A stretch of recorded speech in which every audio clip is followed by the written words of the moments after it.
Remand হচ্ছে ফৌজদারি কার্যবিধির ১৬৭ নম্বর ধারাতে হচ্ছে রিমান্ড সম্পর্কে বর্ণনা করা আছে। সেখানে বলা আছে রিমান্ড হচ্ছে মূলত দুই প্রকার, যে দুই ধরনের, যেমন একটা পুলিশ কাস্টডি আর একটা হচ্ছে জেল কাস্টডি, জুডিশিয়াল কাস্টডি। সেখানে হচ্ছে যদি পুলিশ কাস্টডি কখন হবে, ফার্দার ইনভেস্টিগেশনের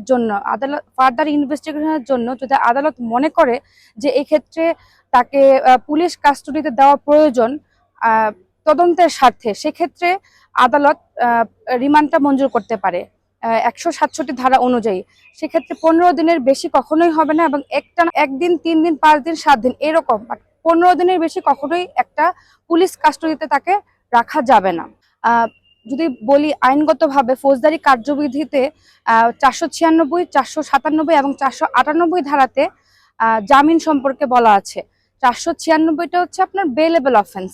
আপনি জামিনযোগ্য অপরাধে আপনি জামিন চাইতে পারেন কোনো একজন উকিলের মাধ্যমে, সেখানে আপনার জামিন পাওয়াটা আইনগত অধিকার। আর 497-এ বলা আছে যেটা কিনা অজামিনযোগ্য ধারাতে জামিন চাওয়া। সেক্ষেত্রে এটা আপনার কোনো আইনগত, একজন অভিযুক্ত ব্যক্তির এটা কোনো আইনগত অধিকার না যে সে জামিন পাবেই। আদালত যদি মনে করে, আইনজীবীর যুক্তিতর্ক সাপেক্ষে আইনজীবী মনে করে যে তাকে জামিন দিতে পারে, সেক্ষেত্রে তার জামিনটা মঞ্জুর হতে পারে। আর 498 একদম টোটালি আপনার উচ্চ আদালতের একটা জামিনের একটা প্রসিডিউর।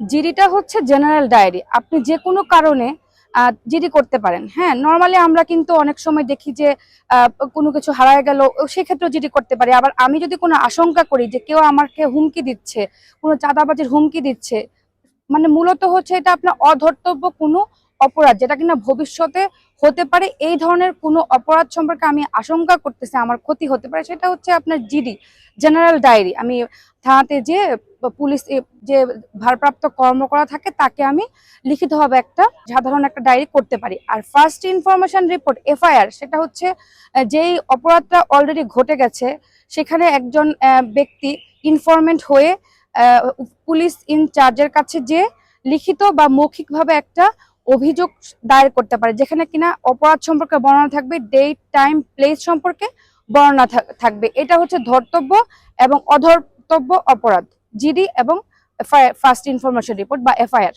164 ধারা হচ্ছে আপনার ফৌজদারি কার্যবিধির 164 ধারাটা মূলত হচ্ছে যখন স্বীকারোক্তিমূলক জবানবন্দি, যখন কোনো অভিযুক্ত ব্যক্তি কোনো একজন ম্যাজিস্ট্রেটের, প্রথম শ্রেণীর ম্যাজিস্ট্রেট বা ক্ষমতাপ্রাপ্ত ম্যাজিস্ট্রেটের সামনে যখন অভিযুক্ত ব্যক্তি তার সংঘটিত অপরাধ সম্পর্কে বর্ণনা করে, সেক্ষেত্রে অভিযুক্ত ব্যক্তি এক্সকালপেটরিও দিতে পারে, ইনকালপেটরিও দিতে পারে। এক্সকালপেটরি হচ্ছে তাকে বাদ দিয়ে অপরাধ সম্পর্কে স্টেটমেন্ট দেওয়া, আর ইনকালপেটরি হচ্ছে তাকে জড়িয়ে এসে অপরাধ সম্পর্কে স্বীকারোক্তিমূলক জবানবন্দি দিতে পারে, যে অপরাধটা সে করলো কি করলো না। এটাই হচ্ছে স্বীকারোক্তিমূলক জবানবন্দি বা কনফেশনাল স্টেটমেন্ট।